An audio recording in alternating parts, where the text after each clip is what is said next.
नमस्कार, मैं हूं मनमोहन भट्ट। जब कोई साल खत्म होता है और नया साल शुरू हो रहा होता है तो हमेशा आकलन किया जाता है कि जाते हुए वर्ष की उपलब्धियां क्या हैं, आने वाले वर्ष की चुनौतियां क्या हैं।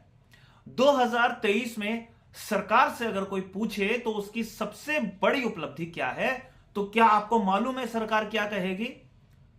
सरकार कहेगी कि उसने अवैध रूप से बनी मजारों को ध्वस्त किया। 500 मजारों को ध्वस्त किया।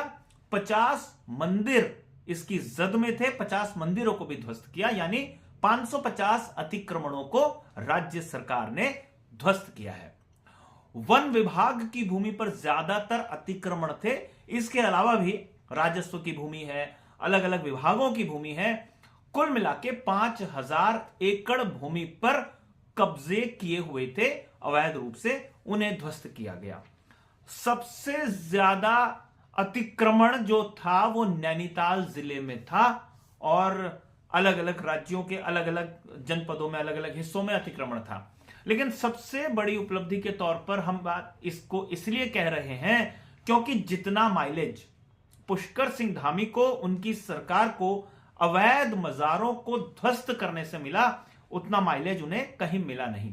बीजेपी के एक बड़े वर्ग ने भी पुष्कर सिंह धामी का समर्थन किया क्योंकि यह एक पॉलिटिकल मुद्दा था, राजनीतिक मुद्दा था, और सिर्फ उत्तराखंड में नहीं बल्कि पूरे देश भर में अवैध मजारों के खिलाफ एक अभियान बीजेपी और बीजेपी की जहां जहां सरकारें हैं उन्होंने भी चलाने की कोशिश की।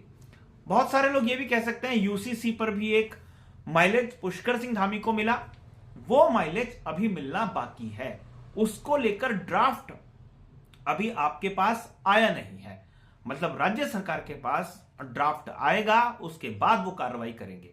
लेकिन मजारों पर बुलडोजर चलते हुए तमाम लोगों ने देखा, और बुलडोजर इन दिनों देश की राजनीति के केंद्र में है क्योंकि बुलडोजर बाबा के नाम से विख्यात हो चुके हैं योगी आदित्यनाथ। उन्होंने उत्तर प्रदेश में कई गैंगस्टर्स और कई अवैध धंधा करने वाले लोगों के ऊपर, उनके घरों पर, उनकी संपत्तियों पर बुलडोजर चलवाए।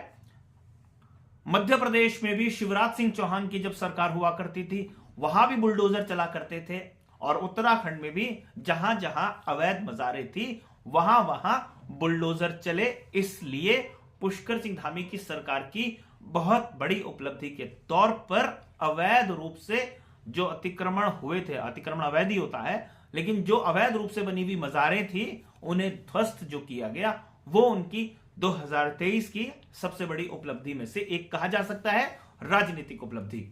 यूसीसी 2024 की उपलब्धि उनकी हो सकती है। अभी के लिए साथियों इतना ही, अगली रिपोर्ट में फिर मुलाकात होगी, लेकिन जाते जाते आपको मेरी तरफ से नव वर्ष की हार्दिक मंगल कामनाएं। नमस्कार।